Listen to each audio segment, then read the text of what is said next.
ये डरावना वीडियो नेपाल का है। ये इमारत 5 मंजिला है और पानी उससे भी ऊंचा, और जो लोग यहां खड़े थे उन्हें 10 सेकंड का भी मौका नहीं मिला। ये तस्वीर नेपाल तिब्बत बॉर्डर की है, तिब्बत के इमिग्रेशन सेंटर की, जहां 1 सेकंड पहले सब कुछ ठीक था और अगले सेकंड सब कुछ खत्म हो जाता है। ये तबाही जो आज नेपाल ने झेली, इसे पूरी दुनिया ने आज देखा, और जब देखा तो दुनिया की रूह कांप गई, क्योंकि तिब्बत से निकला सैलाब नेपाल को रौंदता हुआ गुजरा है। हिंदुस्तान इसको लेकर इसलिए व्यथित है क्योंकि नेपाल के साथ साथ इसमें हमारे भी 105 लोग लापता हैं। वो लोग जो भोलेनाथ के दर्शन करने कैलाश जा रहे थे, अब उनके घरों का फोन नहीं लग रहा। 30 से ज्यादा जवान थाने समेत बह गए हैं। जो बचाने वाले थे वो खुद लापता है। 60 मजदूर सुरंग के अंदर थे और सुरंग के मुंह पर पूरी की पूरी नदी आ गई। बांध टूटा, हेलीकॉप्टर बचाने पहुंचा था, लेकिन खाली लौटना पड़ा क्योंकि उतारने के लिए जमीन ही नहीं बची थी। और ये पानी रुका नहीं है, ये गंडक बनकर बिहार आ रहा है। 8 जिले अलर्ट पर हैं। लेकिन अगर आपको लगता है कि सबसे ज्यादा खौफ इन तस्वीरों का है तो आप गलत हैं, क्योंकि सबसे ज्यादा खौफ लापरवाही का है। 13 महीने पहले इसी नदी में यही तबाही आई थी, जांच हुई थी, रिपोर्ट बनी थी। उस रिपोर्ट में लिखा था कि यह दोबारा होगा, लेकिन शायद सब कुछ रिपोर्ट में ही फाइल हो गया। और उसके बाद कुदरत ने वो दिखाया जिसका अंदेशा उसने पहले दिया था। इसलिए कुदरत का सरप्राइज नहीं है। नेपाल जो झेल रहा है वो डिक्लेयर की गई मौत है, बस तारीख आनी बाकी थी। और इसीलिए आज सवाल नेपाल की इस त्रासदी को लेकर है कि जब सब कुछ पता था तो सैकड़ों जिंदगियां उस रास्ते पर किसने छोड़ी? क्या यह प्राकृतिक आपदा है या फिर इसके लिए जिम्मेदार हैं हम?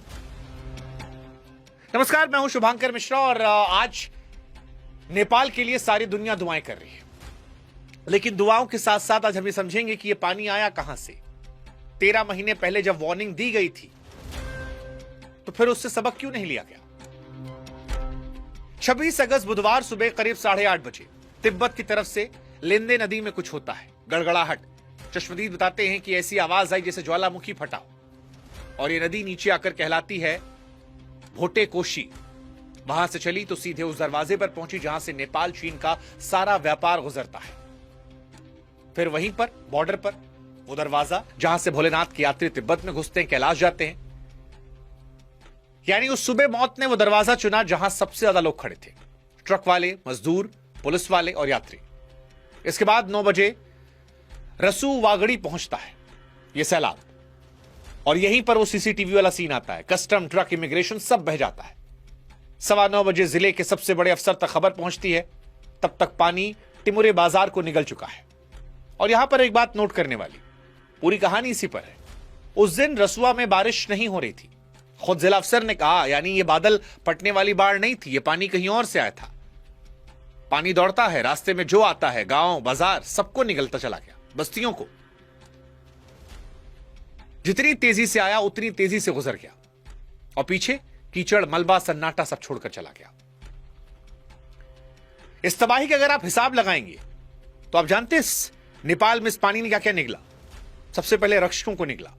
बॉर्डर से लेकर नीचे घाटी तक 3 के 3 पुलिस पोस्ट बह गए। 32 जवान लापता हैं, यानी जिनकी ड्यूटी थी बचाना, उन्हें ढूंढा जा रहा है। दूसरा, सुरंग के 60 लोग। लंगटांग हाइड्रो प्रोजेक्ट, पहाड़ के पेट में अंधेरे में काम चल रहा था। बाहर क्या हो रहा था कोई अंदाजा नहीं। सुरंग के मुंह पर पूरी नदी आई, अंदर से कोई खबर नहीं, सब बर्बाद। तीसरा, हेलीपैड बह गया, हेलीकॉप्टर को लौटना पड़ा, सड़कें कटी हैं। फौज के जवान चट्टानों के सहारे बच्चों को निकाल रहे हैं। बांध, उनको नुकसान पहुंचा। 216 मेगावाट के अपर त्रिशूली प्रोजेक्ट का बांध टूटा तो पहाड़ जितने सैलाब में बांध का रुका पानी भी जुड़ गया, त्रिशूली बाजार में घुसा और सब बहा ले गया। 13 पावर प्रोजेक्ट सब ठप में, और इंसान 22 मौत की पुष्टि हुई है।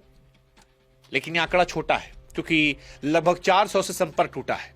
291 विदेशी हैं, 105 भारतीय हैं, 37 एनआरआई हैं। सबसे ज्यादा तो कैलाश रूट पर है। अब एक ऐसी विडंबना है कि शिव के दर पर जाने वाले शिव की झीलों के रास्ते में फंसे हैं। हालांकि सभी लापता का मतलब मौत नहीं है। टावर बहे हैं, रास्ते कटे हैं, लोग सुरक्षित मिल भी रहे हैं, आंकड़े हर घंटे बदल रहे हैं, लेकिन डर है। सीमा पार और बुरा हाल है। तिब्बत की वो पोर्ट जहां से कैलाश यात्री एंट्री करते हैं, वहां दर्जनों लोग बहे हैं। हालत ऐसी है कि खुद चाइना के शी जिनपिंग को सर्च का आदेश देना पड़ा। इधर नेपाल के पीएम बालेन शाह ने नदी किनारे लोगों सतर्क रहने की अपील की है। भारत भी मदद की बात कर रहा है। कहा जा रहा 88 को जिंदा बचाया गया है, 12 हेलीकॉप्टर लगे हैं।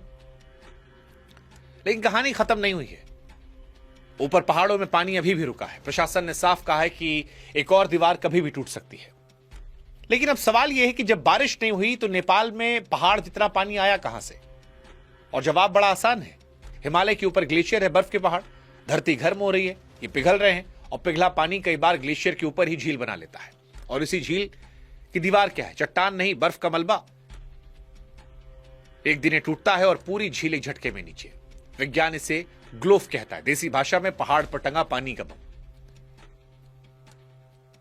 काठमांडू यूनिवर्सिटी के वैज्ञानिक कह रहे हैं कि बर्फ का पहाड़ नदी में गिरा, नदी ब्लॉक हुई, पीछे पानी जमा हुआ और वो दीवार फटी। उसी सुबह तिब्बत में 4.4 तीव्रता का भूकंप आया था। अब कोई कह रहा भूकंप ने गिराया, कोई कह रहा झील फटी। सब अलग अलग चला रहे हैं। लेकिन सच ये है कि ये बम इस घाटी में पहले ही फट चुका था। हमें पता था कि यहां ऐसा हो सकता है, तैयारियां नहीं थी। 8 जुलाई 2025 को यही नदी यही तिब्बत में सैलाब लेकर आई थी। 9 मौत हुई थी, 19 लापता थे।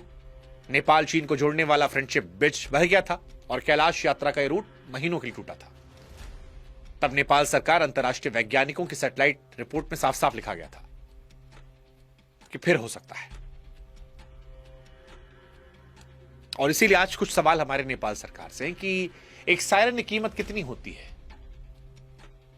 जुलाई 2025 के बाद यह हिसाब किसी ने क्यों नहीं लगाया? तिब्बत के टिमरे तक पानी को पहुंचने वक्त लगता है। 10 मिनट की वार्निंग सैकड़ों जाने बचा लेती, पर 10 मिनट किसने खाए? सवाल नंबर 2 चीन से भी है। झील तिब्बत में है, मॉनिटरिंग चीन के हाथ में है। जुलाई 2025 के बाद नेपाल के साथ रियल टाइम क्या डेटा शेयरिंग शुरू हुई थी? और अगर हुई थी तो फिर यह दिन क्यों देखना पड़ रहा है? ये सारे सवाल हैं।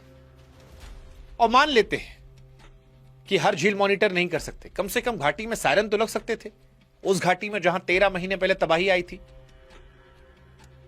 कई तस्वीरें ऐसी हैं जो डराने वाली हैं, जैसे जेसीबी ड्राइवर वाली रही। नहीं पता था, जैसे हमको नहीं पता, सब काम कर रहे थे।